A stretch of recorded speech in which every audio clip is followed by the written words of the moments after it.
Hello folks and welcome back. This is part 2 of stage 5 of the Rebellion Way, starting at the BURE Valley Railway and heading into Norwich.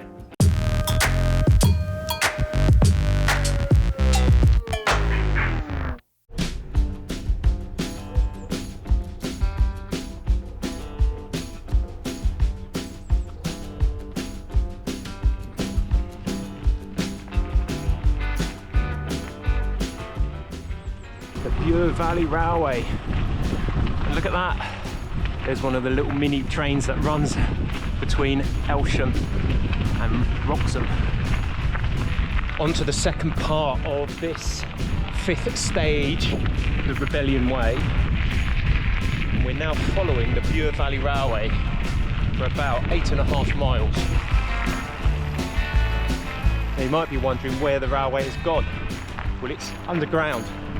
Because, you know, I have to tell you this is the only functioning railway tunnel in Norfolk. And there it is, the other side of the tunnel.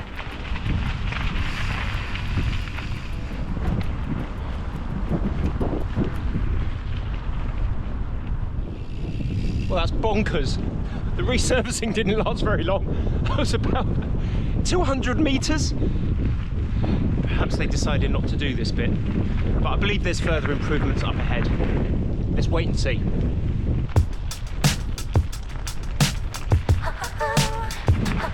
One of the improvements that they've made to this cycleway is they've got rid of the latch gates and replaced them with what's up ahead.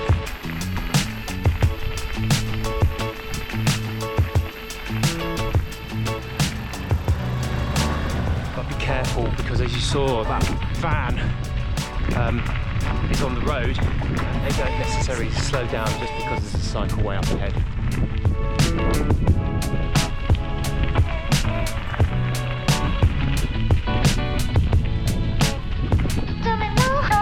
This little brook that runs underneath the path is known as the Mermaid Stream. I think that's a lovely name.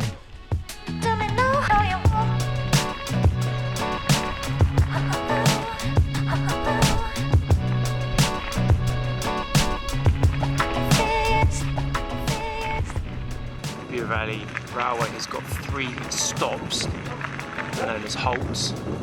This is the first one. Brampton, then it's Buxton, Coltershall, and it terminates at WROXHAM. Buxton.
This is the 3rd and final halt at Coltershall, and here comes a little train.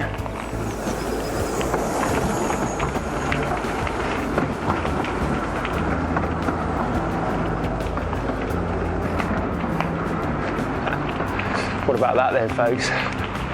Here's the little train. That's from WROXHAM going back up the line towards Aylsham.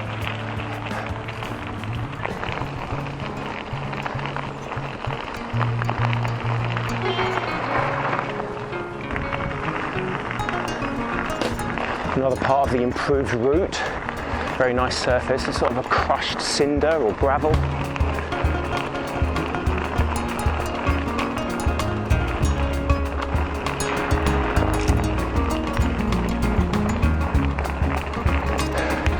just absolutely love those old bridges. Don't know what it is about them, they've just got a great shape. Unfortunately, it started to rain. I suppose that's only to be expected with English weather.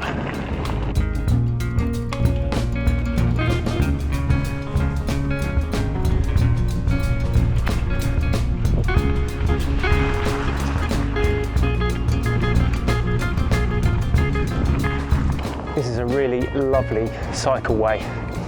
They have said that they've spent an awful lot of money upgrading it, including resurfacing work. But out of the sort of 8.5–9 miles between Aylsham and WROXHAM, I can't really say that there are huge swathes of the improvement. They seem to be in patches, just here and there, mainly at road intersections or near the holds.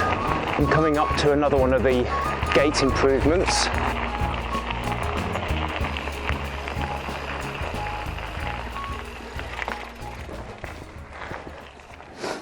Well, I thought I'd just stop to show you that signpost. They haven't bothered moving that, so that is right in the centre of the so-called improved cycle bypass of the gate.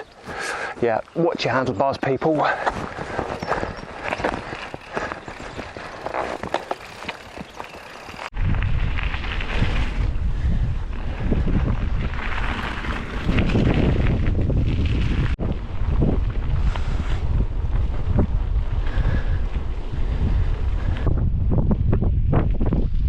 Approaching HOVETON and WROXHAM, where this little mini railway finishes, it's also the branch line, or the branch point, where the main line between Sheringham and Norwich splits.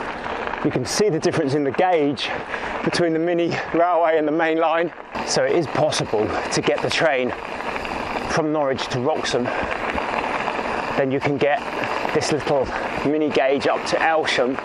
You can take your bike on that train as well, and then you could cycle back along this BURE Valley Railway back to WROXHAM, and then catch your train back into Norwich if you felt like it. I love these new signs. WROXHAM Gate, BURE Valley Path.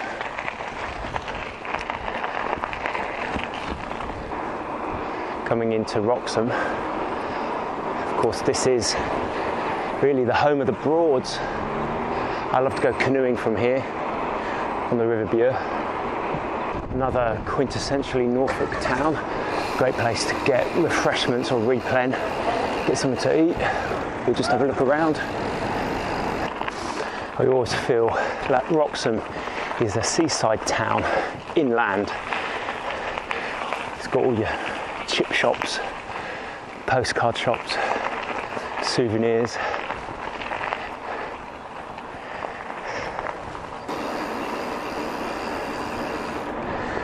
This is an interesting suburban road leading out the back end of WROXHAM, and I'm heading up now towards Salhouse.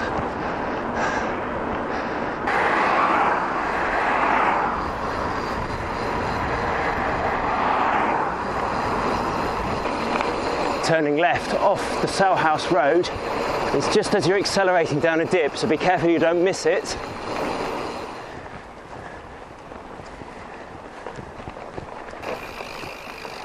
I live in Norfolk, just outside Norwich in fact, and maybe I'm biased, but I love this county. I think if you're into cycling, nature, canoeing, this county has pretty much got everything covered. I'm not really sure what it is about it. I love the architecture. There's a lot of history. It's very rural. The landscape seems to be fairly unique. Very open, generally flat, and so many lovely places and things to see. A lot of people consider WROXHAM the heart of the Broads. We're certainly entering that part of Norfolk now. The area around here is known for the northern rivers. The main river out of WROXHAM is the River Bure, and it goes past a number of different Broads, including Salhouse Broad and MALTHOUSE Broad, both of which are just on this route. So So if you get an opportunity to peel off, go and have a look at the water, then I highly recommend it.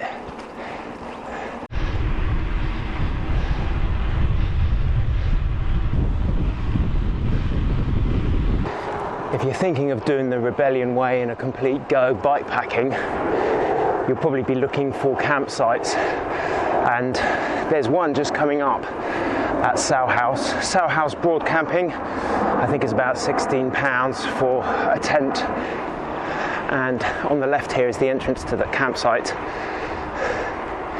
It's got access down to the Broad. There's parking for Sow House Broad. Just follow the track to the left about 300 or 400 metres and you get to Sow House Broad. I'm now routing towards WOODBASTWICK. There's a Norfolk microbrewery at WOODBASTWICK and a pub, Fur and Feathers. Brilliant place to sit out on an evening and enjoy some of Norfolk's local produce. That's the Woodford's Brewery, where they produce the famous Wherry, a fantastic bitter. One of my favourites.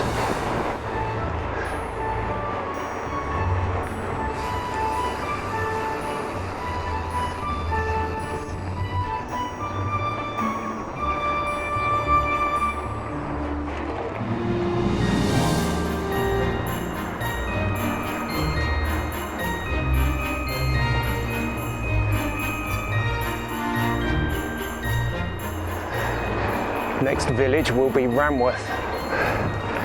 Another spot of rain, unfortunately. I'm heading up towards RANWORTH. There's actually two Broads there. There's the RANWORTH Broad and the Malthouse Broad. The Malthouse Broad you can take a boat out on, but you're not allowed to go out on the RANWORTH Broad because that's a nature reserve.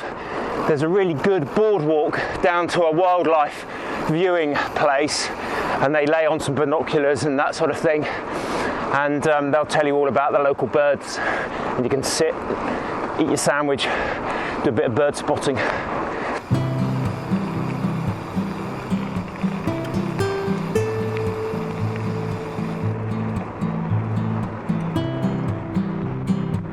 Coming up to Malthouse Broad, let's just pull in and have a quick look. There's the Maltsters pub. Little convenience store here, the granary stores, and the Malthouse Stave.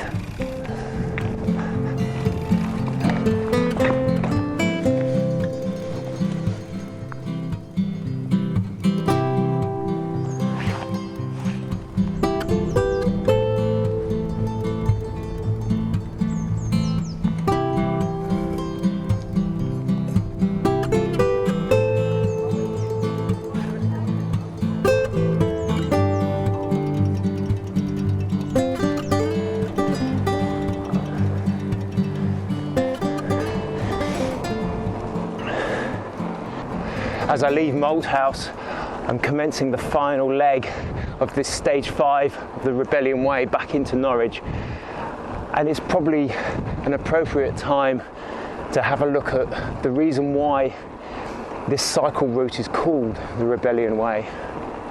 The cycle route is named after the uprising in the middle of the 16th century against the Tudor king. It was led by a man called Robert Kett. The uprising initially started in Windham, a town just south of Norwich, and it was all to do with land enclosure and the people and the peasant farmers on the land not having access to grazing their cattle. Robert Kett was a landowner himself, and he'd enclosed some common land, but then when he listened to the arguments of the people around him, he realised that he'd done wrong, and he actually decided to tear down his own fences and join them, and thus began the start of the rebellion. Robert Kett managed to round up about 16,000 people from around the Norfolk area, and they lay siege to Norwich in an attempt to force the King's Council into changing their practice of enclosing land and changed some other incidental things like Protestantism. So the rebellion was a little bit nuanced with some religious intolerances, but it was generally to do with the land enclosure. Anyway, Robert Kett and his brother led this rebellion, and it was pretty successful. They managed to lay siege to Norwich, got access to the city wall after a couple of skirmishes, and then took control of the city. The king at the time was only a boy. He was the only son of Henry VIII. And so, because he wasn't an adult, England was being governed by a council. The King's Council did not like Robert Kett's rebellion, and so they sent in the army. So after the first two battles of Norwich, there was a final and decisive battle known as the Battle of Dussingdale. More or less 32,000 men met head to head in a full-on pitched battle, and it got bloody. Ultimately, victory went to the king, and as punishment and retribution for Robert Kett and his brother, they were hunted down, found, sentenced to treason, found guilty, and hanged. If you're interested in Tudor history, you want to find out a little bit more about Robert Kett, then do check out my video on the Kett's Rebellion. I'll put a link up in the top right hand corner of this video. So there's the PANXWORTH stump. It's the tower remains of the old church.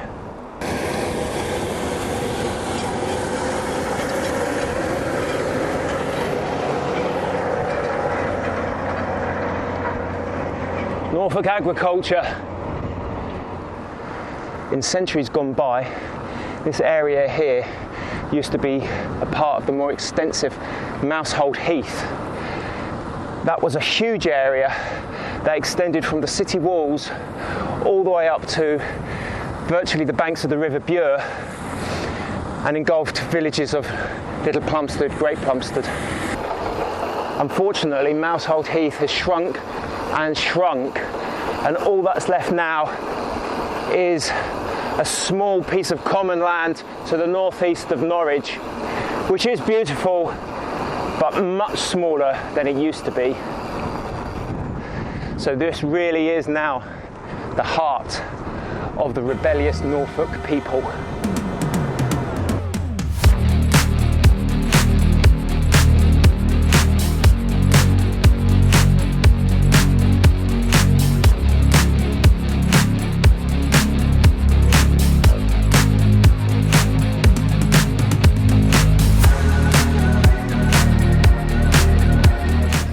The sun's coming back out to greet us on this final push into Norwich City.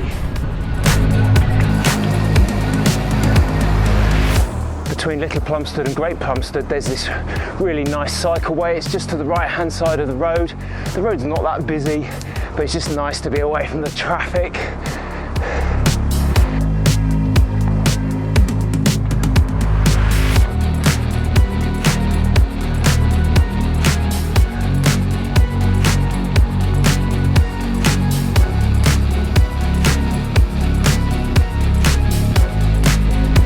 Onto the bridge over the new NDR, Northern Distributor route.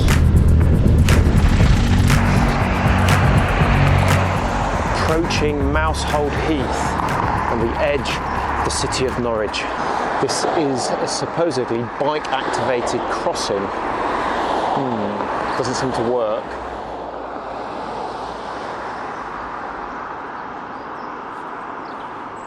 I think the only reason why that worked was because the pedestrians pushed their button. This is part of the cycleways network. I think generally Norwich has tried to encourage cycling, but it hasn't always executed its intentions in the best possible way. Well, back to the rebellion. Of course, MOUSEHOLD HEATH was the location where Kett and his men set up camp during the summer of 1549. This is all that's left of Mousehold Heath, unfortunately, but it's still a quite decent piece of common land where you can come and walk, cycle, take some fresh air. A lot of people come and walk their dogs here.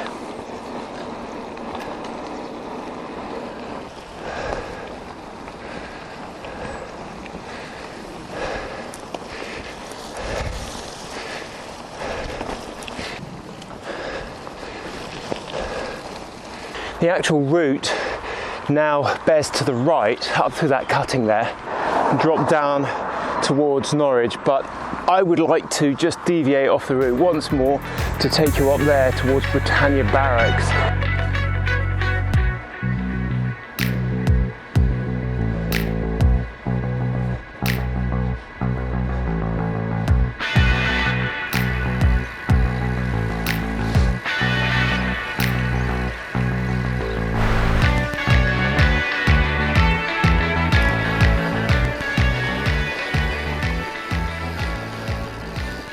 That's Britannia Barracks.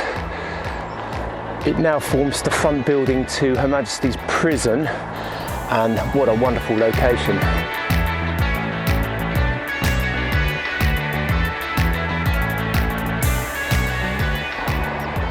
You can see that this piece of high ground looking over Norwich is quite a strategic piece of land when it came to Kett's rebellion. In fact, this is exactly where he based his headquarters. Just over there, there's a park now named after him, Kett's Heights, and that is where he set up his main headquarters. He had a great view over Norwich.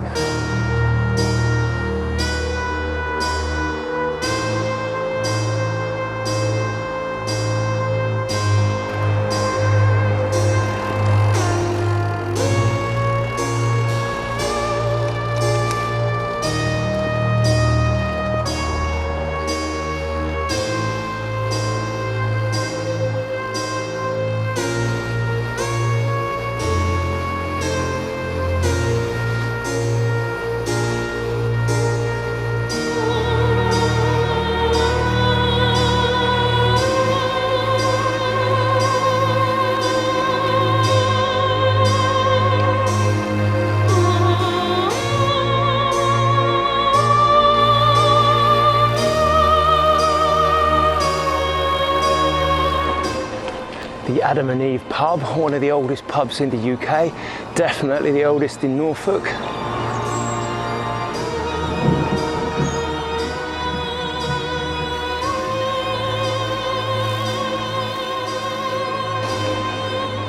Norwich Cathedral, built in 1080.